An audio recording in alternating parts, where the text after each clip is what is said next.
August 10, 1945. Los Alamos, New Mexico. The technicians work through the night. Fluorescent lights cast harsh shadows across metal workbenches in the Omega Site laboratory. Outside, the desert holds summer heat, even at 0247 hours. Inside, every variable is controlled: temperature, humidity, radiation exposure. The men wear white coats. Their hands move with practiced precision. They're shaping plutonium. The third core, a sphere no larger than a softball, warm to the touch, radioactive. 14 pounds of reactor-bred plutonium-239, the same material that vaporized Nagasaki 72 hours ago. This core has a schedule. Ready by August 17th, maybe the 19th if assembly takes longer than expected. 10 days maximum. Dr. Robert Batcher oversees the work. He's done this twice before. Once for Trinity, the test shot that lit up the New Mexico desert on July 16th. Once for Fat Man, the weapon that fell on Nagasaki on August 9th. The process is familiar now. Machine the plutonium into hemispheres, polish the surface to precise tolerances, fit the pieces into the implosion assembly. 32 explosive lenses arranged in a perfect sphere designed to compress the core to supercritical mass in microseconds. The motions are routine. The knowledge of what they're building is not. Batcher checks the measurements. Tolerances within microns. Any imperfection in the core's shape, any gap in the explosive lenses, and the implosion fails. Instead of a nuclear explosion, you get a fizzle, a dirty bomb that scatters plutonium across the target without achieving critical mass. Can't have that. Not after Hiroshima proved the concept works. Not after Nagasaki proved it works again. A technician adjusts the lathe. Metal shavings curl away from the plutonium surface, each one radioactive enough to require careful disposal. No one speaks. What is there to say? The second bomb fell 3 days ago. Japan hasn't surrendered, so they build the third. And after the third, a fourth. And a fifth. The Manhattan Project isn't a two-bomb program. It's an industrial operation. Oak Ridge's kilotrons separate uranium-235 atom by atom. Hanford's reactors breed plutonium day and night. B reactor, D reactor, F reactor, each one producing more fissile material. The machinery doesn't stop because 2 cities burned. Outside, the August stars wheel overhead. Inside, the third atomic bomb takes shape. Across America, the industrial complex operates at full capacity.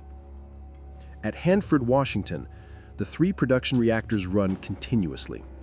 Each reactor core holds 2004 aluminum tubes packed with uranium slugs submerged in cooling water, moderated by graphite blocks. Neutrons split uranium atoms. Some uranium-238 absorbs neutrons and transmutes into plutonium-239. The slugs are removed after 100 days of irradiation, dissolved in nitric acid, chemically separated, purified. The result? Weapons-grade plutonium, shipped to Los Alamos for core fabrication. The process takes time, but by August 1945, the pipeline is full. General Leslie Groves oversees it all from his office in the Pentagon. He's a military engineer, not a scientist. What matters to him are production schedules, delivery dates, efficiency. On August 10th, he sends a memo to Brigadier General James Marshall. The next bomb should be ready for delivery on the first suitable weather after 17 or 18 August. 17 days after Nagasaki.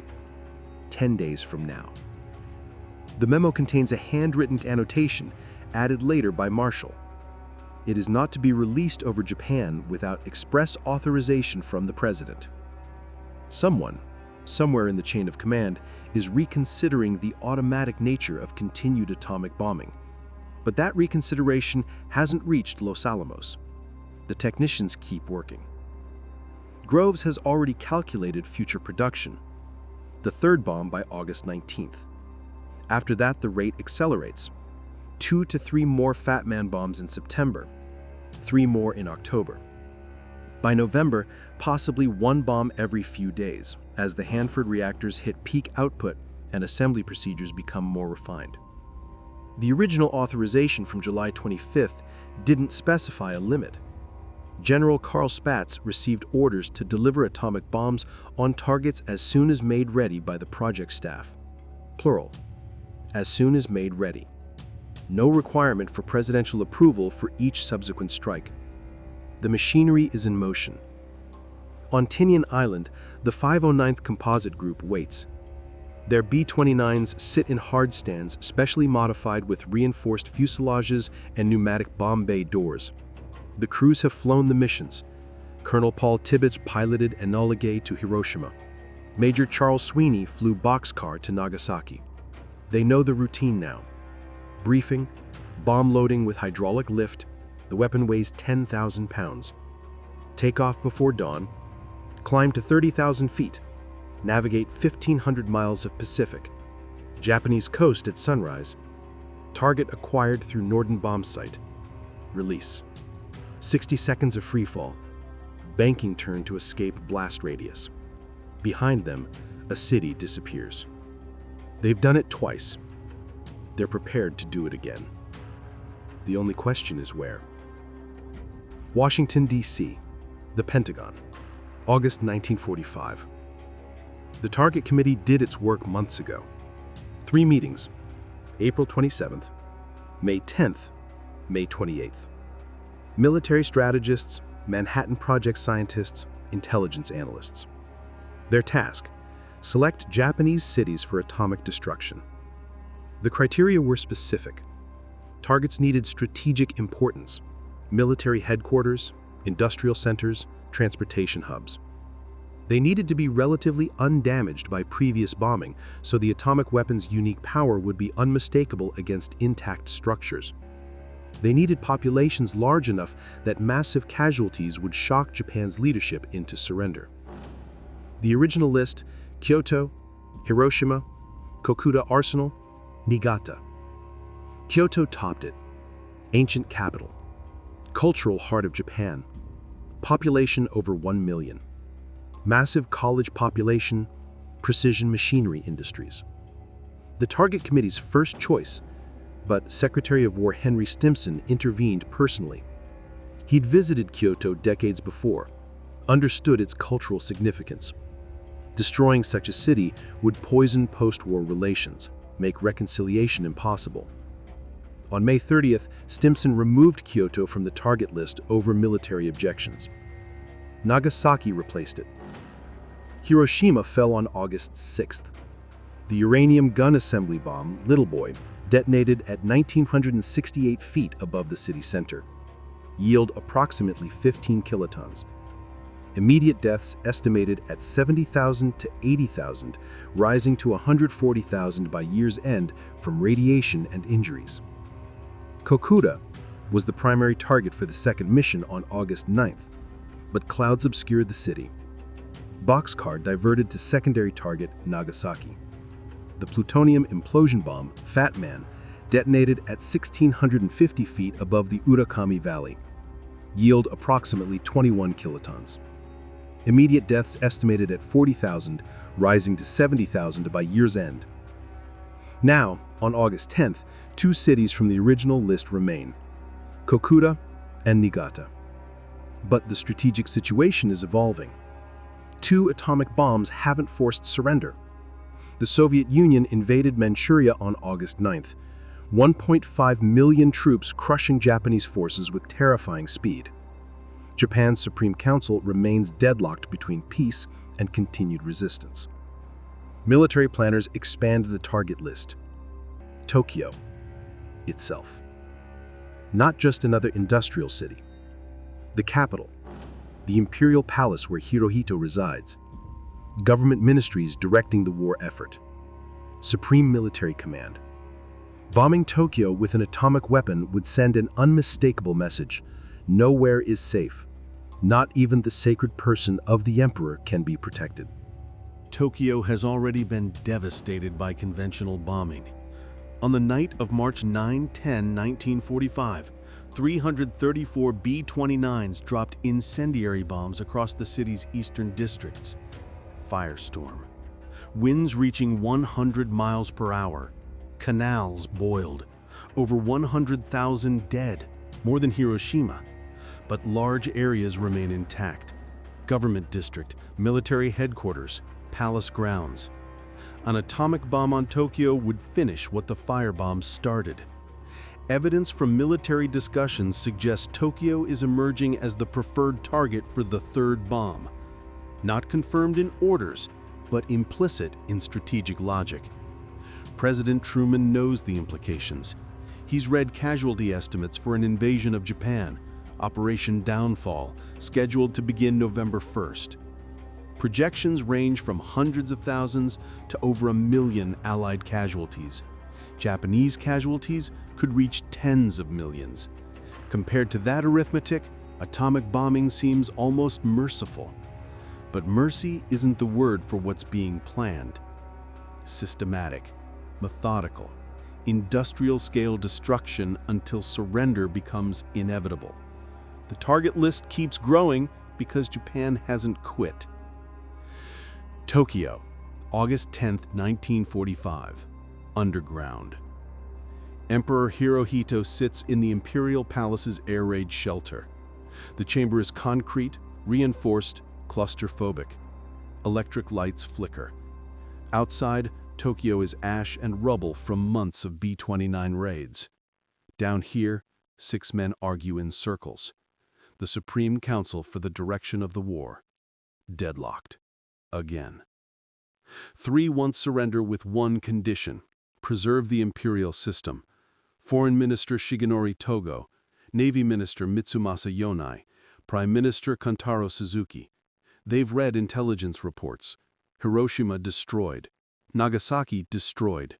Soviet forces advancing through Manchuria, crushing the Kwantung Army, supposedly Japan's finest, in days. The Americans have more atomic bombs, maybe dozens. Continued resistance means extinction. The other 3 refuse. War Minister Korichika Anami, Army Chief of Staff Yoshijiro Umezu, Navy Chief of Staff Soemu Toyoda. Their position: surrender only with 4 conditions. No occupation of Japan proper, Japanese handling of war criminals, self-disarmament, preservation of the imperial system. They know America will reject these terms. They don't care. Better death than dishonor. 3 votes for surrender, 3 against. The deadlock is absolute. Hirohito breaks protocol. For the first time in modern Japanese history, the emperor intervenes directly in government decisions. His voice is quiet, high-pitched, difficult to hear, but his meaning is clear. Accept the Potsdam Declaration's terms. Surrender with the single condition of preserving the imperial system. End the war. The council agrees, reluctantly. Foreign Minister Togo drafts the message. It's transmitted through Swiss diplomatic channels on August 10th. But 4 days pass. America's response arrives, ambiguous on the emperor's status. The military faction seizes on the ambiguity. They argue for rejection, for continued resistance. The deadlock returns. August 14th, late night. A group of army officers attempts a coup. Led by Major Kenji Hatanaka, they burst into the palace, searching for the recorded surrender announcement to destroy it. They murder Lieutenant General Takeshi Mori, commander of the 1st Imperial Guards Division, when he refuses to join them. They search desperately through the palace rooms. The recording is hidden. The coup fails. Hatanaka commits suicide at dawn. But the attempt reveals how close Japan teeters. 1 officer with a grenade, 1 successful search, 1 moment of chaos, and the surrender broadcast never happens. And if the broadcast never happens, the 3rd atomic bomb falls, then the 4th, then the 5th. Hirohito understands this arithmetic. Intelligence reports suggest American production continues. Every few days, another city vaporized. The industrial capacity of the United States is beyond anything Japan can counter. The country is starving from naval blockade. The Soviets are advancing toward Korea, possibly toward Hokkaido. And somewhere over the Pacific, another B-29 might already be flying with the third bomb in its belly. Tokyo itself could be next. The palace, the government, him. On August 14th, Hirohito records his surrender announcement, the Jewel Voice broadcast. His voice trembles slightly, reading classical Japanese most citizens won't understand, but they'll understand the meaning. The Emperor has spoken. The war is over. The recording is hidden from the coup plotters, protected, preserved. On August 15th at noon, it broadcasts across Japan. The decision that stops everything. Tinian Island, August 13th, 1945. The 509th Composite Group occupies the northern end of the island. Separate compound, armed guards. No one discusses their missions openly. Everyone knows anyway. Colonel Tibbitz's crews wait. Some play cards, some write letters, some stare at the ocean thinking about cities they've burnt. The specially modified B-29s sit in their hard stands. Enola Gay, Boxcar, others with names painted on their noses. Engines maintained, ready. On August 13th, word comes down from General Groves. Hold shipment of the third bomb's components. The order is temporary, issued on Groves' own authority because he can't reach General Marshall or Secretary Stimson for approval. His reasoning, recorded in documents, it would be a terrible mistake to send overseas ingredients for another atomic bomb without knowing Japan's response to the surrender ultimatum. But hold shipment doesn't mean cancel production. At Los Alamos, the technicians continue working. The third core is nearly complete. If Japan doesn't surrender in the next few days, the components will ship. Another city will burn. 2 more Fat Man assemblies are being readied at Kirtland Field in New Mexico, scheduled to depart for Tinian on August 11th and 14th. General Curtis LeMay orders Tibbets to return to Kirtland to collect them personally. Tibbets prepares for the flight. The air crews know what comes next. They've rehearsed it. Briefing at 2300 hours. Weather reconnaissance B-29s launch first to check target visibility. Bomb loaded onto the primary strike aircraft. Requires hydraulic lift, special handling, radiation precautions. Takeoff at 0245 hours. Climb to altitude over the Pacific. Navigator plots course by dead reckoning and celestial navigation. Approach Japanese coast at dawn. Air raid sirens wail. Japanese fighters scramble but can't reach 30,000 feet where the B-29's cruises. The bombardier peers through the Norden bomb site. Crosshairs on the aiming point, usually city center, a bridge, a government building. Target acquired. Bomb bay doors open, release. 60 seconds of free fall while the B-29 executes a diving turn to gain speed. Behind them, light, heat, pressure wave. Mushroom cloud rising 40,000 feet. Below, a target disappears, first in brilliant flash, then in firestorm, then in smoke and ash.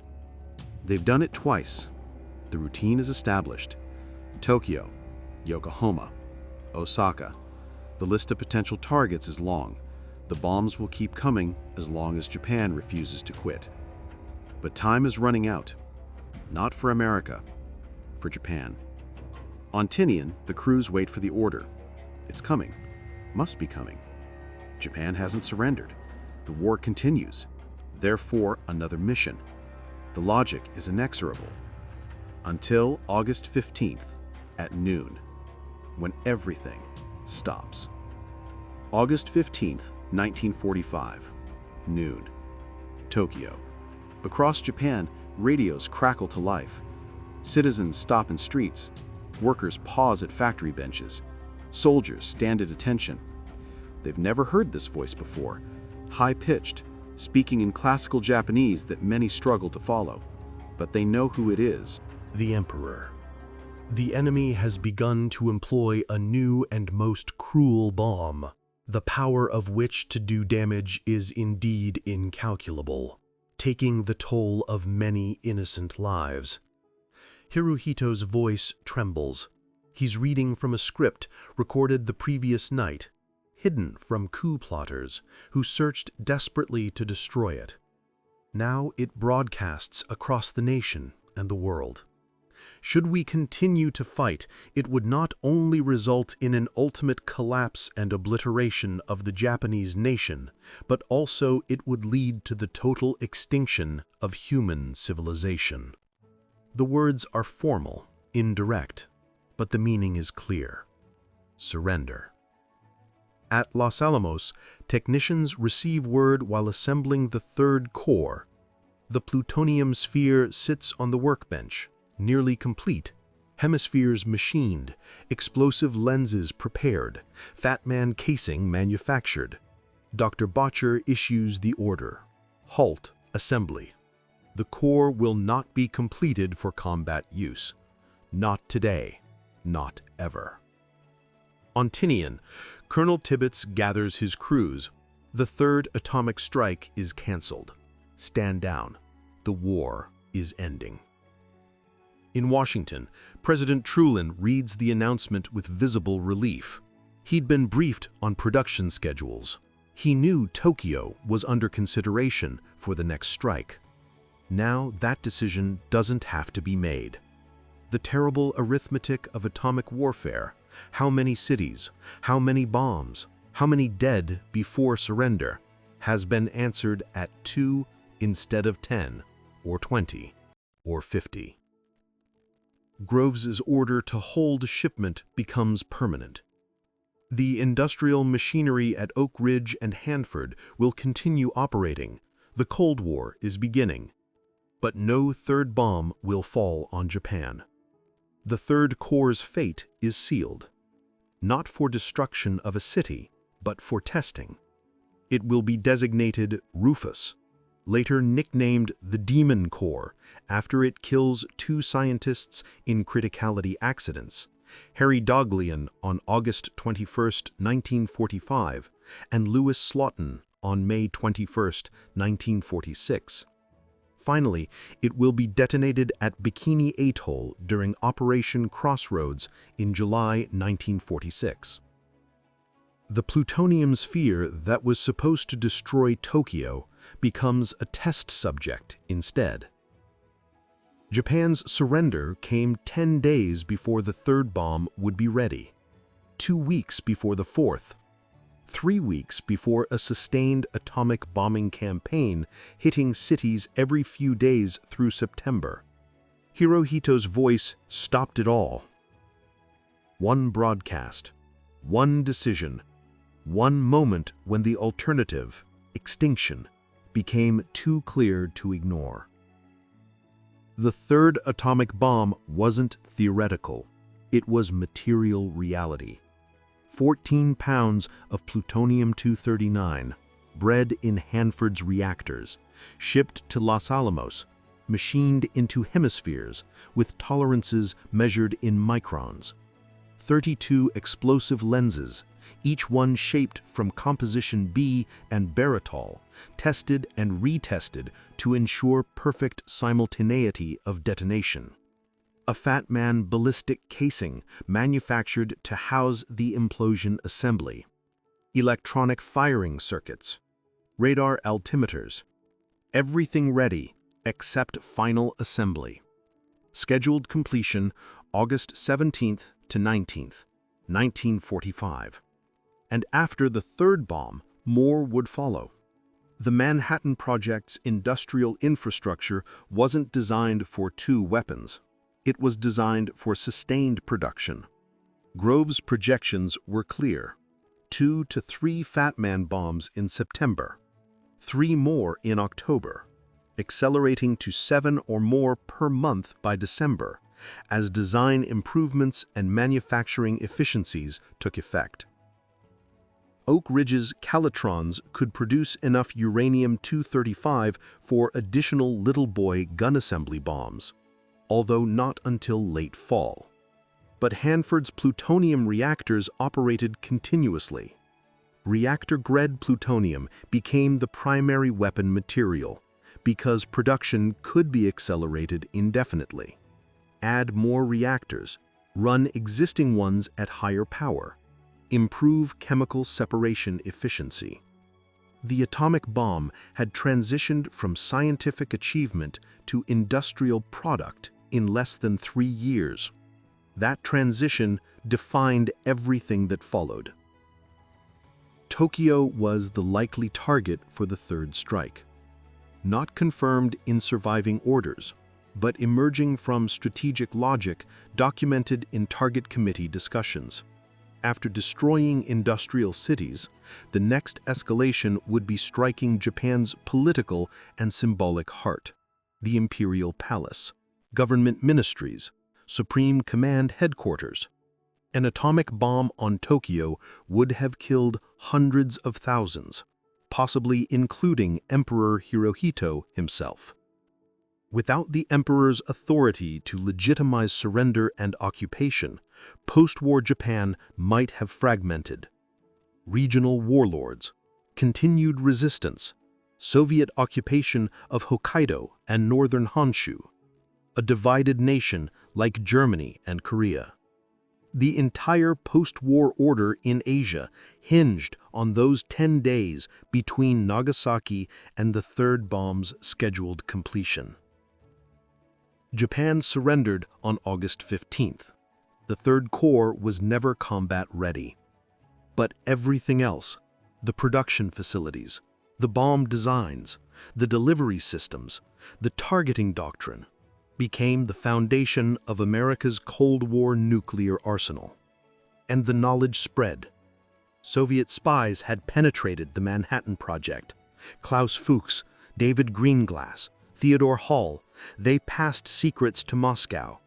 By 1949, the Soviet Union tested its own atomic bomb. Britain followed in 1952, France in 1960, China in 1964. Eventually, 9 nations acquired nuclear weapons, with thousands of warheads between them. All descended from the industrial logic proven in August 1945. Atomic bombs aren't singular marvels. They're products. They can be manufactured systematically, repeatedly, indefinitely. The third bomb that never fell taught that lesson as clearly as the two that did. Consider the world that almost was. August 19, 1945. The third atomic bomb is ready. Japan hasn't surrendered. Emperor Hirohito's broadcast was prevented by coup plotters who found and destroyed the recording. The military faction retains control. The Supreme Council remains deadlocked. General Spaatz receives authorization. Tokyo is confirmed as the primary target. A B-29 takes off from Tinian in darkness, climbs to altitude, crosses 1,500 miles of Pacific, approaches Tokyo at dawn.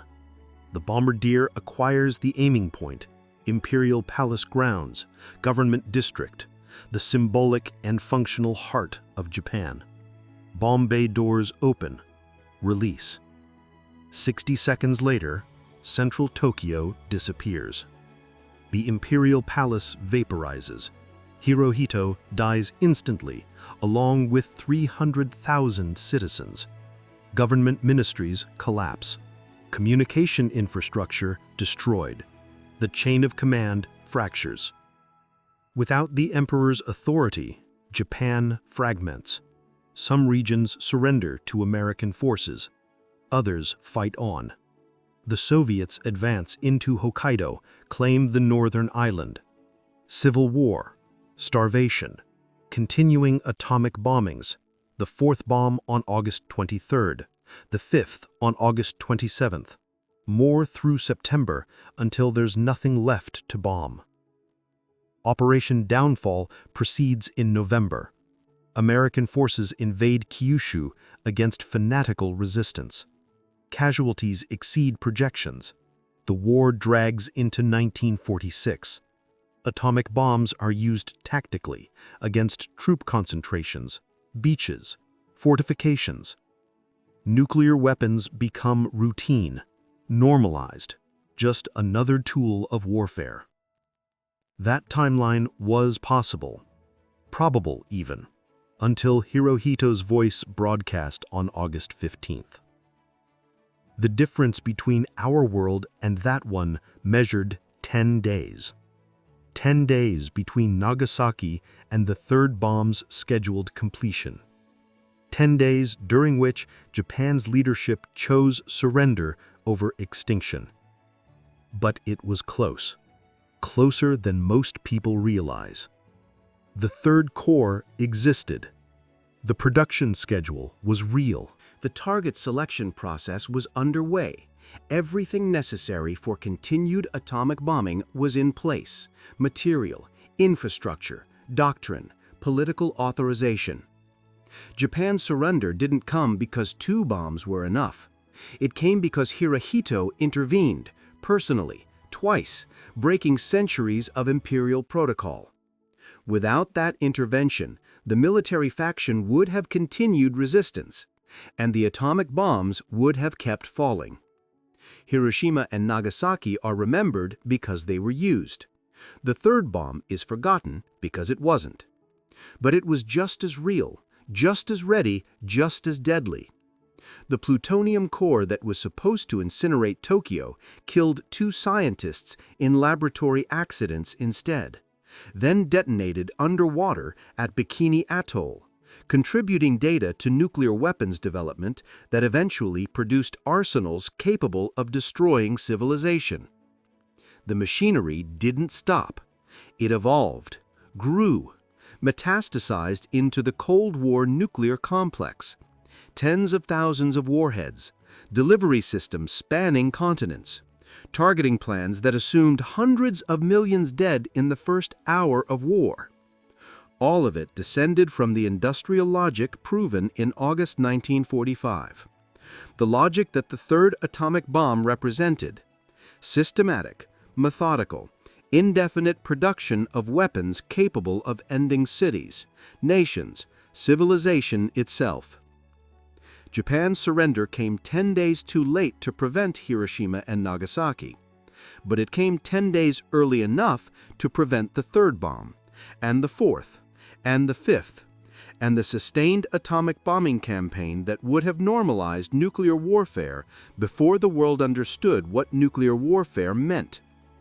10 days. That's how close we came to a fundamentally different post-world world.